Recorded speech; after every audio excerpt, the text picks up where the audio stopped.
Okay. Well, Second race of the ZDS NCS at Darlington, North Carolina. Darlington yellow car. Speedway will be the host of today's race, and we look to have the best race of the season so far at one of NASCAR's most storied and historic tracks on the schedule. Darlington Raceway has seen winners like Dale Earnhardt, Richard Petty, and many, many more legends and Hall of Famers of the sport. And we're going to see which one of the drivers tonight wants to add their name to that list for the first time, or maybe even for the second time. You will see here as you see Kevin Harvick exiting pit road, coming on track for the practice session here. And I believe we have two new entries this race. Here's one of them, Casey Bender, is taking over the 22 car. A little throwback to Ricky Bobby in the Wonder car. That thing looks sick. Absolutely does. They wanted Red come on as a sponsor of that car, and they wanted obviously their most iconic paint scheme on the car, and that's what they decided to go with. So we'll hopefully see if that comes up to the front tonight. Yeah, We'll see where he sets her out here on his first lap. Currently first in the standings. Fourth, my bad. Nothing on lap info, interesting. Tina McDavid coming onto the track. Hey. Are we gonna do crank it down? And here's Martinez. We'll do crank it down later. Crank it down. Do you not know what crank it down is? Who doesn't know what I don't crank it down know. is? Go on Ethan's YouTube channel and see what crank it down is. I know exactly what you're talking about. Crank it down. You look at Gabe up there. He go vroom. Yep.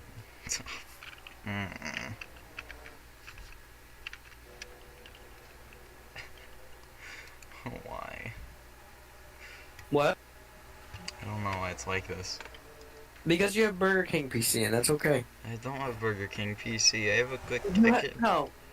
You have Burger King PC when you're trying to run NF 2003, record it, and stream it to YouTube at the same time, and doing a Discord call where you're screen sharing it. Some PCs can run single things really well, which it seems like your PC can do, but it can't do a whole bunch of things at once. I used to be able to. And this is the big sad. Yeah. Do you want to send me the roster for or all the cars for the ZDS NCS? It's in the thing. And all I can run it on my computer. Yeah. Where is it? File sharing? Oh, the whole roster. No, I don't have the whole roster. Yeah, if you send me everything, I can just do it on my computer and I can get it set up in 10 minutes. I have OBS and everything. Why is it lagging? I don't know. Oh, unlive.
Welcome back to Darlington Speedway in Darlington, North Carolina, where we hope to continue our NASCAR ZDS NCS venture here on this nice sunny day.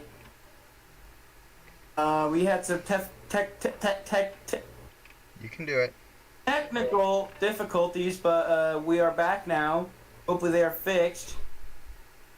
I don't know, I have nothing to do with the technical difficulties, so My dog is fixed.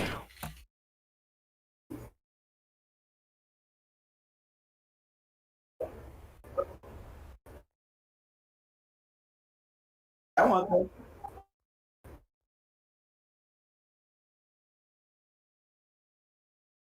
This is a perfect start.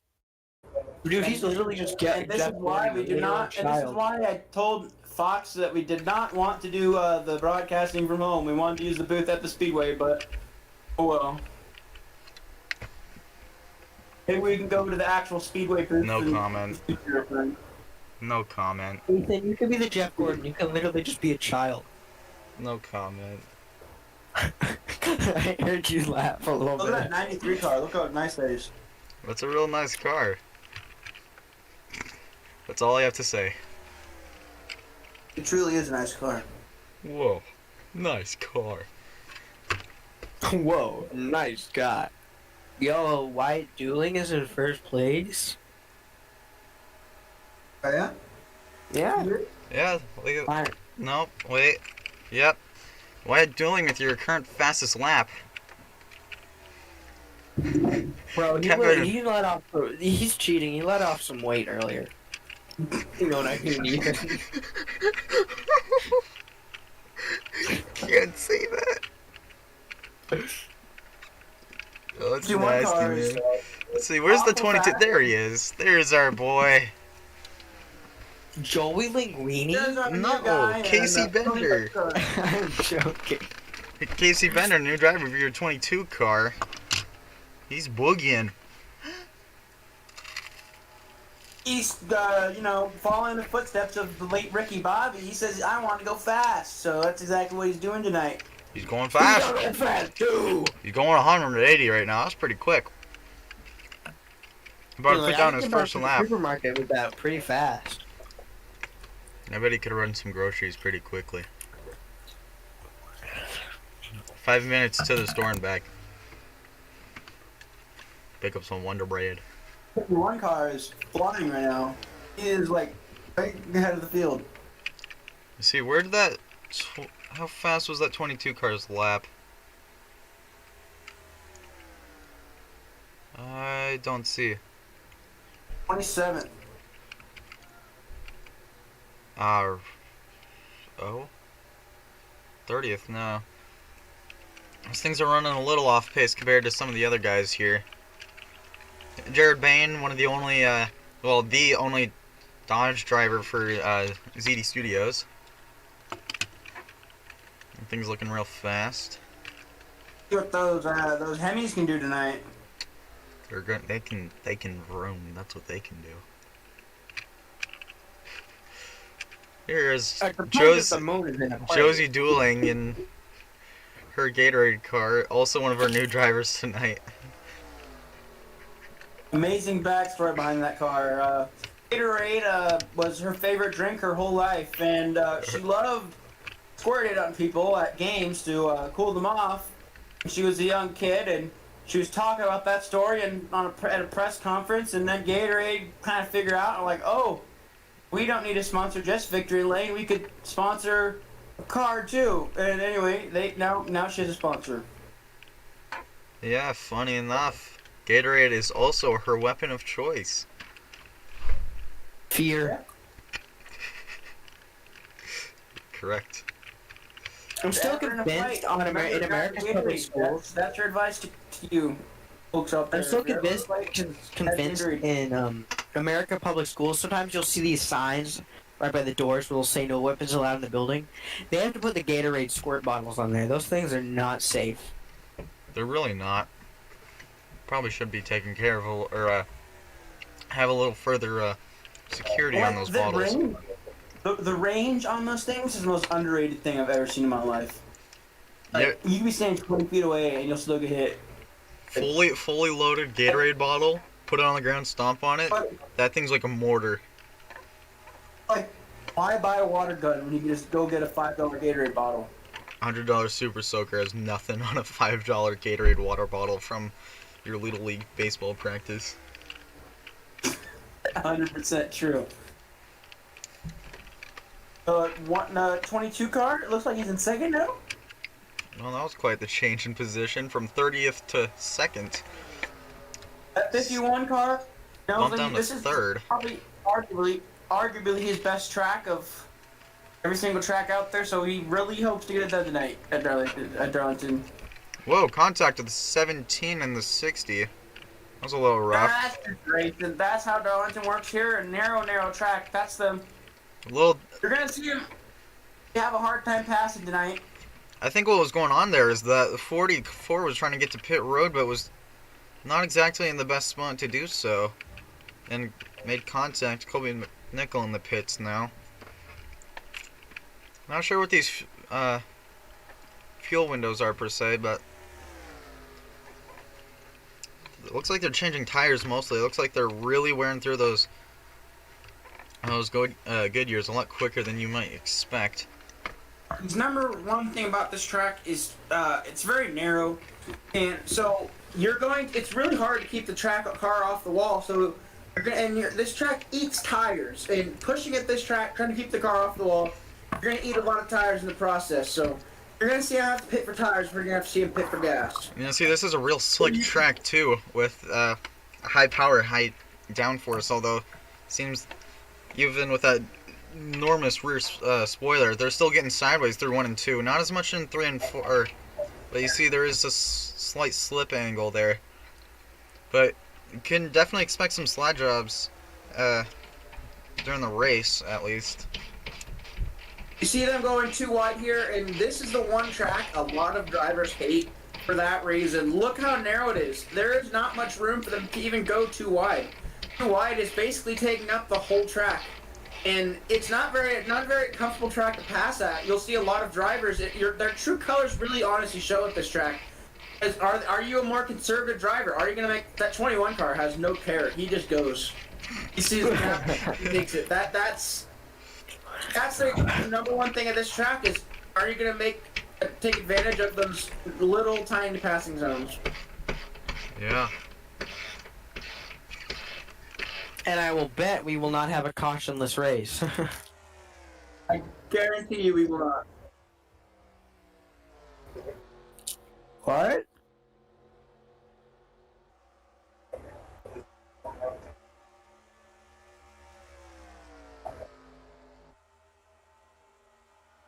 No.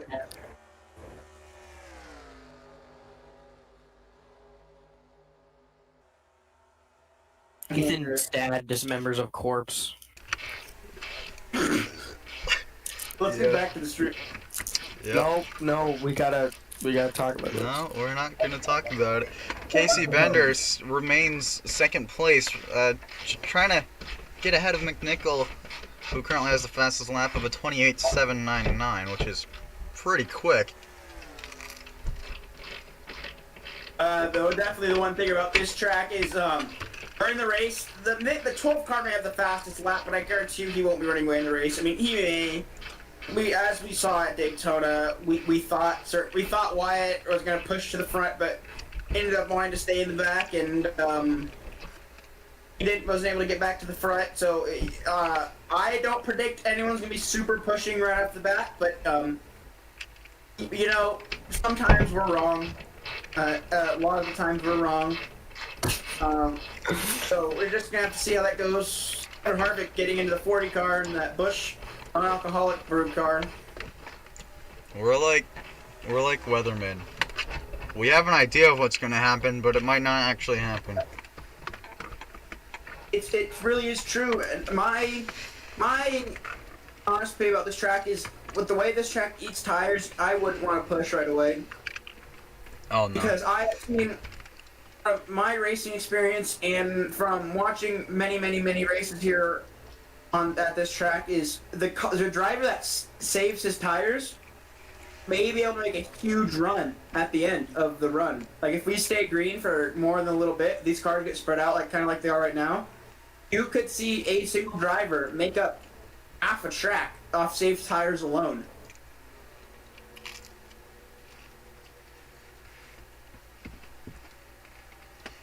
When you get into the 0.3, 0.5 seconds gain per lap, you are flying and you're going to make up a ton of ground really quickly. Yes. Another thing, not a whole lot of people realize, although most people who are fairly involved in the sport will know that this track is actually elliptical in the sense that turns 1 and 2 are significantly longer than 3 and 4, and the reasoning for this is that while they were building the track, a landowner nearby had asked them to not disturb the pond, and so they had to alter the track's construction to not disturb the pond. And the pond is not disturbed if it's even still there. And the track now has the most iconic shape in NASCAR, maybe besides Pocono. Pocono's a little weird.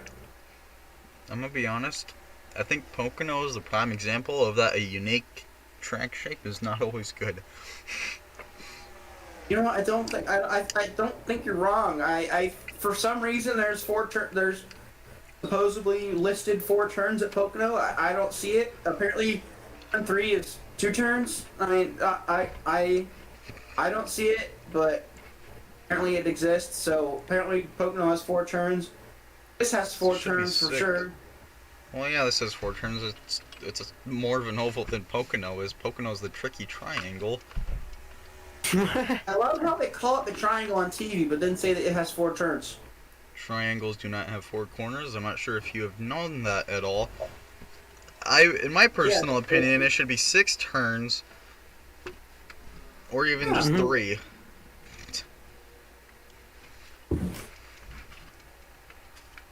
Please look at the 12 car still flying around this track. Make it a great laps here in that. Well, I believe he had a decent race at Daytona, if I remember right. Yeah, she did. She is currently running almost half a second slower than her fastest lap. So that just goes to show you how quickly the tires wear out here and you lose speed. Yeah, the tire fall off is pretty bad here.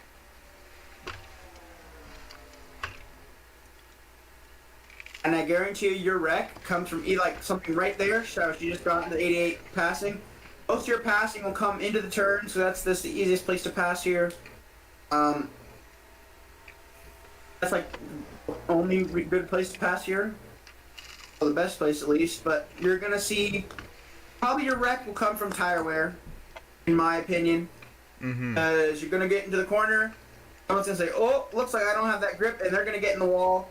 You will see cars in the wall all night long to the point where we won't even be talking about it anymore. Because you are going to see cars with outside damage all night, and the pickers are just going to stop repairing it because it's not going to matter after a while. I agree. I guarantee you every car in this field hits the wall at least one time. Or another car. Or they hit another car, yep. I'm just hoping we don't have a Ricky Stenhouse Jr. incident where someone's gonna slam the wall and turn, well, not turn, but lap 1. The scary part about, from a league standpoint and from a driver standpoint is, well, a driver standpoint wouldn't be too bad, depending on the driver, but this race normally has 2 it's a great race to watch no matter what, but, it either A, has a lot of cautions, or B, has absolutely 0 cautions, or very, very little cautions, because drivers that spread out like this, you're not going to see very many, but if the drivers get all close together and stay kind of close together, you're going to see cautions. I think we're definitely going to have a bit of a wreck fest tonight, or sorry, not tonight, this Sunday, with looking how sideways they're getting in 1 and 2. I think that's going to lead to some contact, which will inevitably result in a caution one way or another. The thing we can't show you right here, though, is this corner right here. Turn 1. On restarts, you're going to have 30 cars piling into a turn. You can barely go too wide here. They're going to be everywhere. They're going to be on the apron, they're going to be on the track, they're going to be in the wall. And one car slips up in the lead right in turn one, the whole field's in it. And I guarantee you it happens at least once. Someone's going to go up and that whole field's going to check up. And the thing about that is those people in the back check up, the leaders run away. And you won't see them for a while. So the awesome part about this track is there's just so much that can happen and so much that can go wrong so quickly. You could be in the lead. That 12 car could be leading the race. He could be up by half a lap. He could be cruising, having a nice Sunday drive with nothing to worry about the whole night. And then his race could go south in a hurry. One car gets in his way, one tire gets too worn down, and he is in the wall and his race is changed or over. This track, it's a very eventful race. Anything can happen, especially a lot faster than other tracks. Like you were saying about the car about going into the wall, I thought we were about to watch that 60 of Busher go up into the wall, seeing how high he got shot up and out of turn 1 into 2. Speaking of, 24 just did the same thing. That would be Derek Smith in his Mobile 1 Camry. Let's check in on our Daytona winner here, the 64 car. Where's he running right now? Good question. Where is he? Where is Zanstra? Zanstra's running 10th right now. Then there's your last week's winner, currently running 6th. Not quite as lethal of a weapon at intermediate tracks as at super speedways as we've seen, but definitely not no one to scoff at.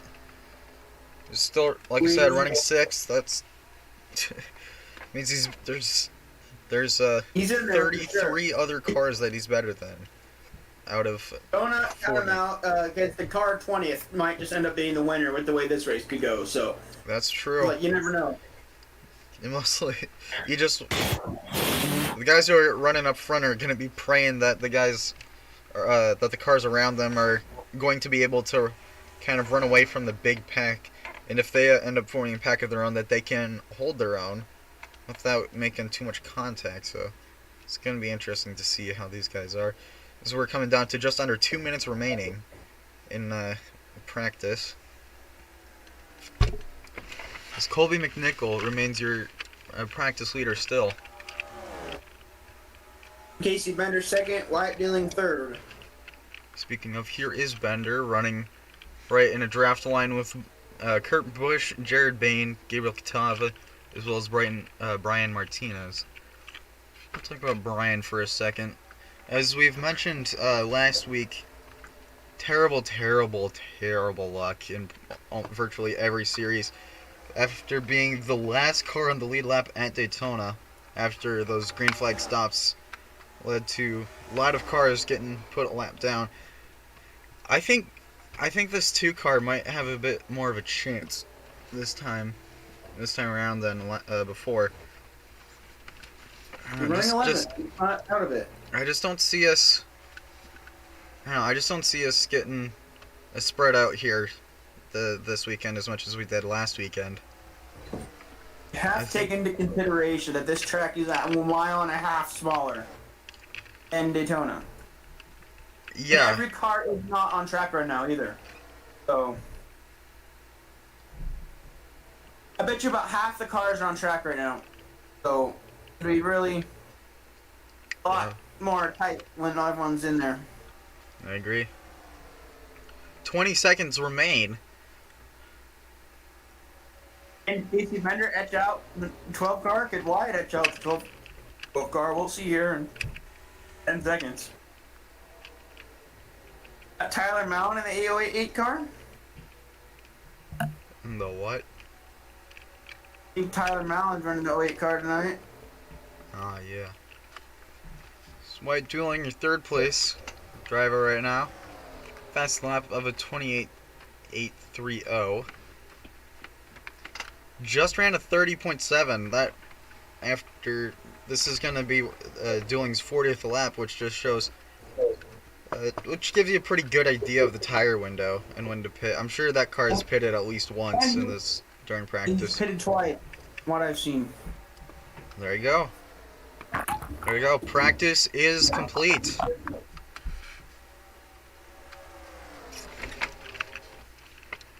You should stop streaming to YouTube too, because that'll help with the lag. Ethan.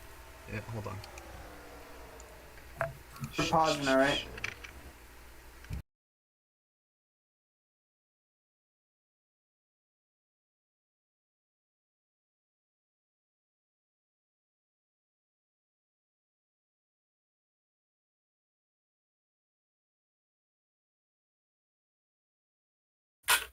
And here is a look at our standings for Ethan, where are practice. you? Oh, oops. Where's Ethan's answer? It's running 10th. 15 car, top 10. There we go. Now I found it. Looking up from last week for the 15 car. Todd Norton is also looking up from last weekend. A lot of these guys who just couldn't catch a break at Daytona. Looking pretty good at practice.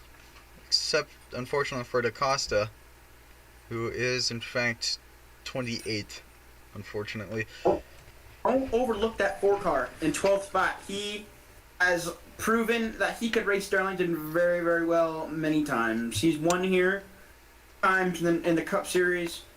So will he get a 4th win tonight? We will see. We will see. To see it. How are we looking for qualifying so far? Owen McDill is your current pole leader. Interesting. And another thing about that, though, is your practice is for true race setup.